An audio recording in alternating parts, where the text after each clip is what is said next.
Webheads, you know what day it is. It's Monday, and Monday means it's time to vote for your favorite comic book cover of the week.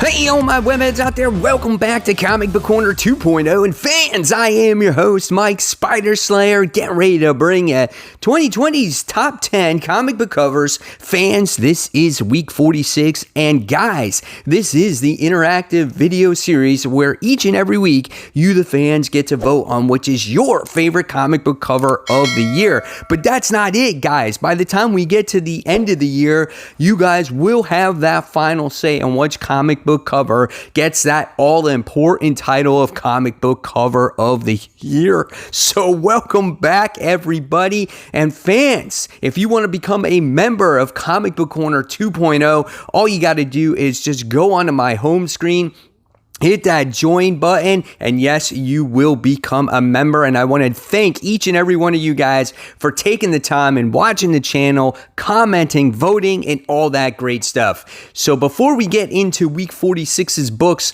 webheads, we have to find out who won week 45. And let me just tell you, I think in the history that I have been doing this video series, I think for 3 years now, I think I've been doing this. This was the biggest margin of winning by far. And the winner that wound up going to week 45 was Thor issue 9, that variant cover with Silver Surfer Black on it, seeing Thor's reflection. It was a huge win for that cover. That has a strong potential, I think, of winning comic book cover of the year. So we'll see what happens by the time we get to the end of the year.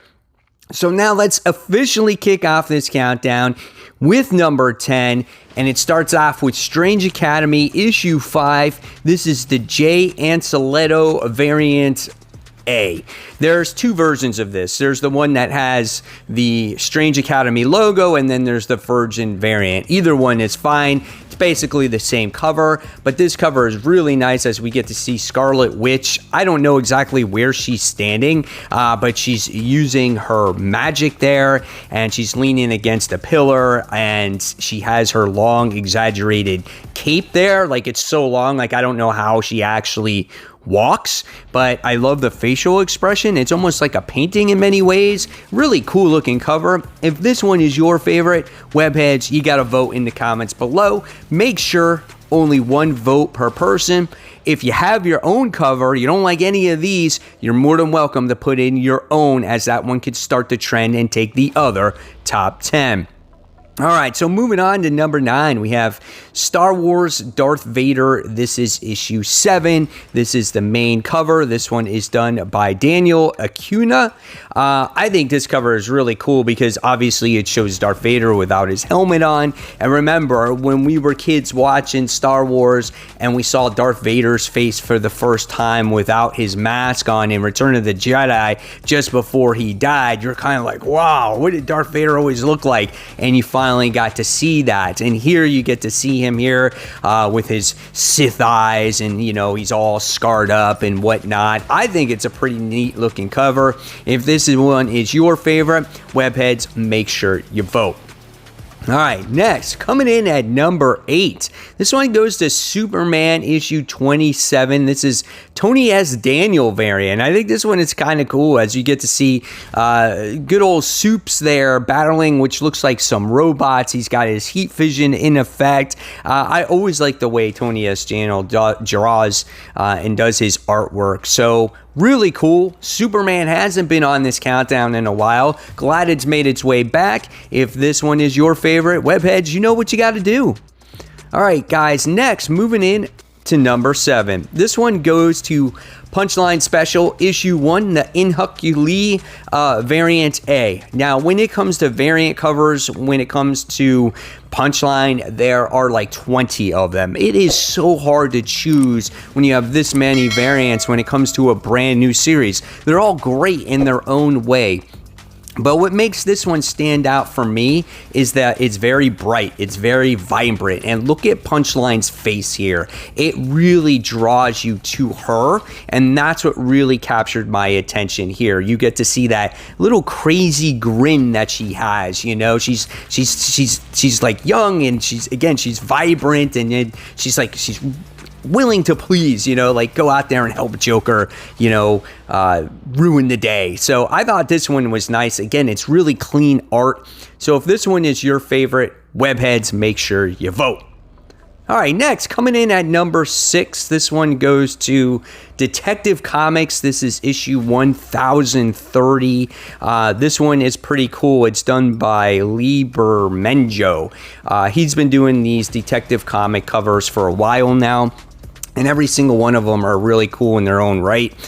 Here we get to see Batman, who has his back turned to you, and his cape is flowing with him as he's turned his back, and he has his his grappling hook with him, and he's heading towards the Batmobile, which is kind of cool. It's something different. You don't see it all the time. And then, of course, you always get to see bats in the background as well.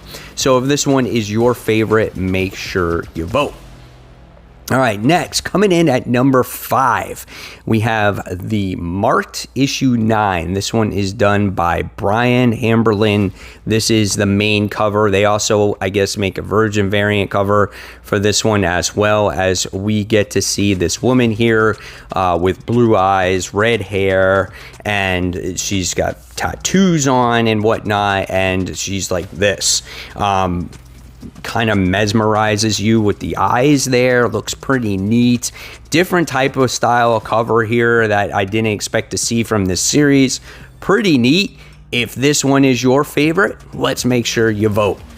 All right, next, coming in at number 4, we have Taskmaster.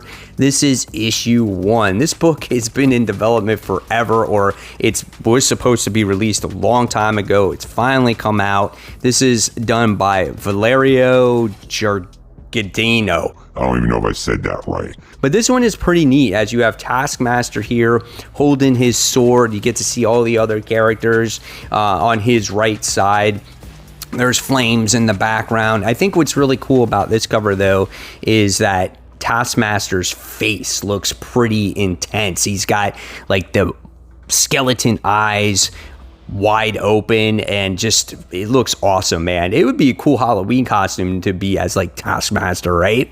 All right, so coming in at number 3, this one goes to Wolverine. This is issue 7. This is the Gabriel Deodato variant cover. This one is neat because it has a more like, I guess, like monstrous Wolverine, or like wolf like Wolverine. He's awesome here. The claws really sticking out. You can see them protruding from his actual gloves. The detail that goes into his costume is really neat. He's got some pretty strong muscles there as well. Fangs coming out. Again, he's just more monstrous, like, looks really neat. Love the over exaggerated mask as well. So if this one is your favorite, guys, make sure you vote. All right, next, coming in at number 2. This one, it goes to Marvel Zombies Resurrection issue 4. This one is awesome. These zombie variants are cool, as you get to see Spider-Man doing battle against a zombified Captain Marvel.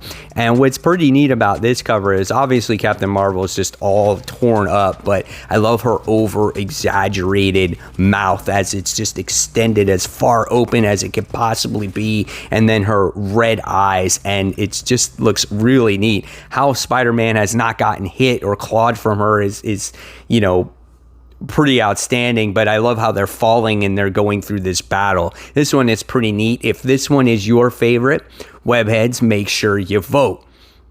All right, and last but not least, coming in at number 1, this one, it goes to Iron Man issue 3. This is the Alex Ross main cover. This one is really cool, as we get to see Iron Man flying high above the city here, and obviously you get to see a lot of his rocket boosters being used from his boots and whatnot, and through his repulsor beams, but you kind of think that it's all from him, but it's not. It's like this weird flame-like creature looks like it's going after him and eating him. It's really neat. The detail that goes into this cover is always good when it comes to, Alex Ross, and just the reflective shiny armor is really neat too. So if this one is your favorite, Webheads, make sure you vote. So guys, there you have it. There are my top 10 comic book covers of the week. Remember, every vote counts. You don't want to miss out on a video. And if you like this video, give it a thumbs up, subscribe to the channel. Don't forget to hit the bell. And until next time, Webheads, here's more content right here for you. And I'll see you in that next video. Take care, guys. Bye.